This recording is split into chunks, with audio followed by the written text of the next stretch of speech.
conte Le Chat Botté est destiné à des enfants à partir de 8 ans.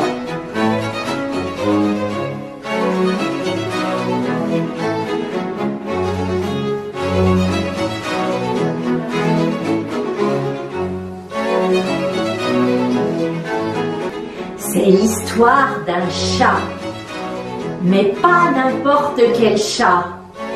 Un chat botté, parce qu'il porte de belles bottes. Ce chat est très rusé, un peu menteur aussi. Et son maître a eu beaucoup de chance de l'avoir comme ami. Vous rencontrerez aussi un roi très riche qui cherche à marier sa fille. C'est l'histoire d'un chat botté qui rencontre un ogre très méchant. Cet ogre est magicien et capable de se transformer en plein de créatures différentes.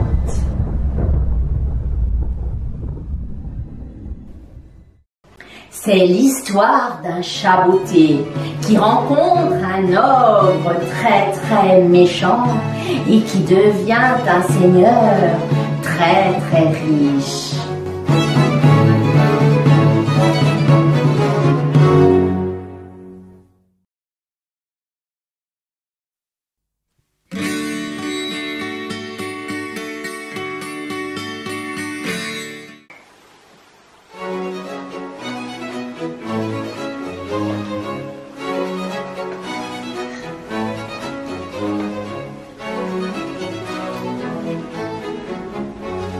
Le Chat Botté, un conte de Charles Perrault, écrivain français du XVIIe siècle. C'est l'histoire d'un chat très futé et de son maître, le fils d'un meunier.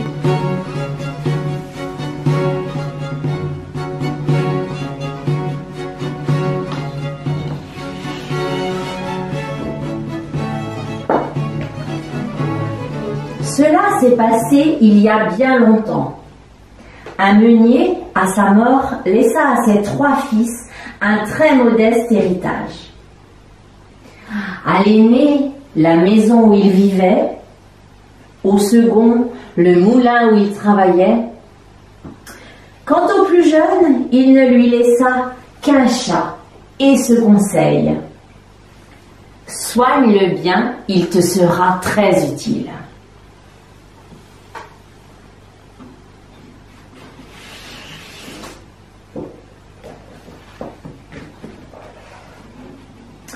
Le garçon était désespéré. Il disait en pleurant: « Je n'ai vraiment pas de chance. Quand j'aurai mangé ce maigre chat et que je me serai fait un cache-colle de sa peau, je serai encore le plus pauvre de tout le pays. » Lorsqu'il entendit cela, le chat, voulant éviter cette terrible fin, réfléchit quelques instants et lui dit: « Allons, mon bon maître, cessez donc de vous inquiéter. Donnez-moi seulement une paire de bottes et un sac. »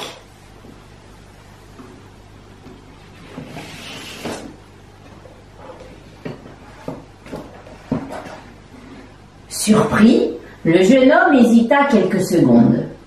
La demande était étrange. Cependant, n'ayant rien à perdre, il ôta ses bottes, les seules qu'il posséda, et les donna à son chat. Il lui donna aussi un sac qu'il avait trouvé dans le vieux moulin.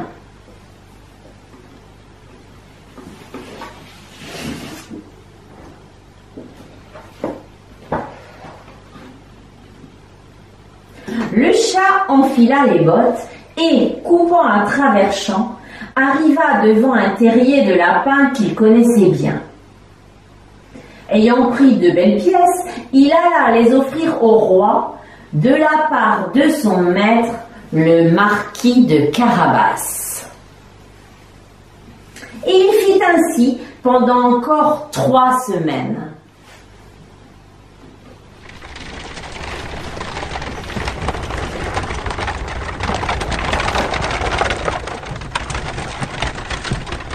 Intrigué par les cadeaux que le marquis de Carabas lui faisait parvenir chaque jour, le roi décida de sortir en compagnie de sa fille pour tenter de faire la connaissance de cet aimable seigneur.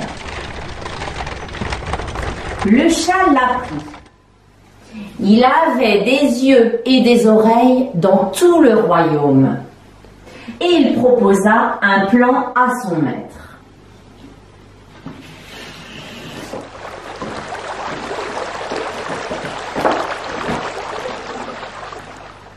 Mon maître, lui dit-il, allons à la rivière qui passe juste à côté de la route que prendra le roi. Vous vous mettrez nu dans l'eau et vous suivrez mes indications. Le jeune fils du meunier accepta le plan de son chat, quoiqu'il ne comprit pas très bien où cela mènerait.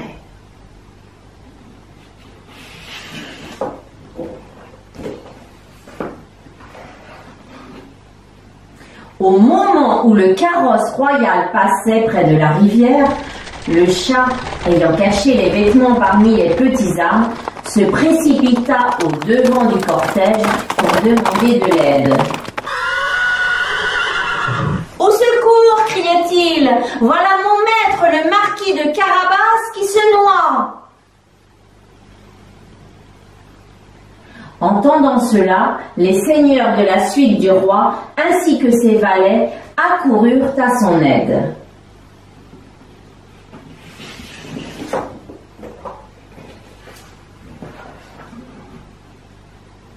Pendant que le roi portait secours à son maître et lui faisait donner de nouveaux vêtements, l'astucieux animal partit en avant par les champs, criant à tous ceux qu'il rencontrait: « Si le roi vous demande à qui appartiennent ces terres, dites qu'elles sont au marquis de Carabas, et je vous aiderai à vous libérer de l'ogre qui ravage le pays. »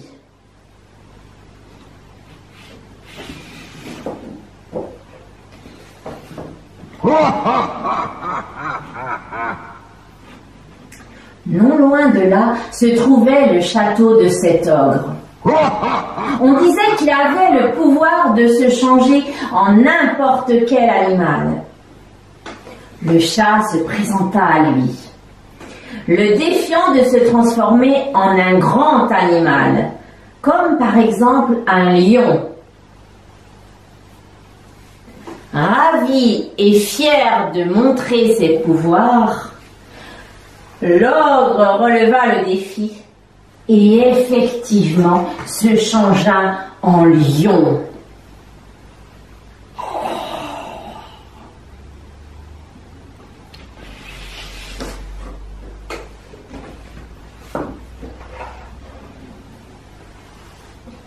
Mais le chat réussit à le tromper, obtenant de lui qu'il se changeât en souris pour faire la démonstration de ses pouvoirs et se jeta aussitôt sur lui, n'en faisant qu'une bouchée.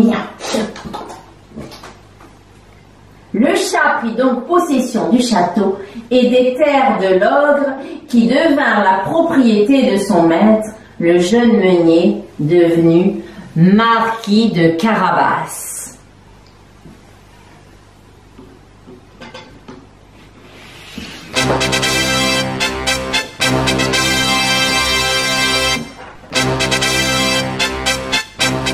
Entendant tout le monde dire que toutes ces terres appartenaient au marquis de Carabas et voyant son magnifique château, le roi proposa à sa fille d'épouser ce jeune et séduisant seigneur. La princesse, qui depuis le premier instant n'avait d'yeux que pour celui-ci, accepta avec joie.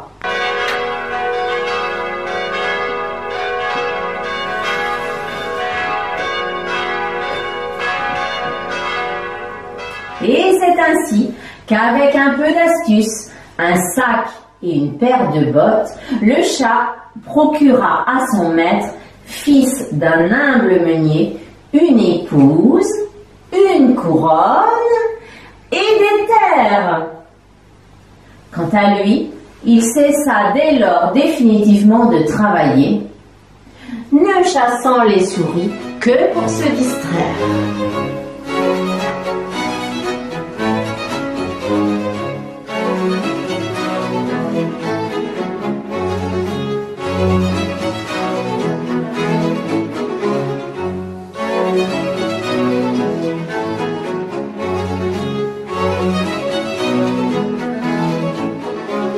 Et c'est ainsi que se termine le conte de Charles Perrault, Le Chat Botté.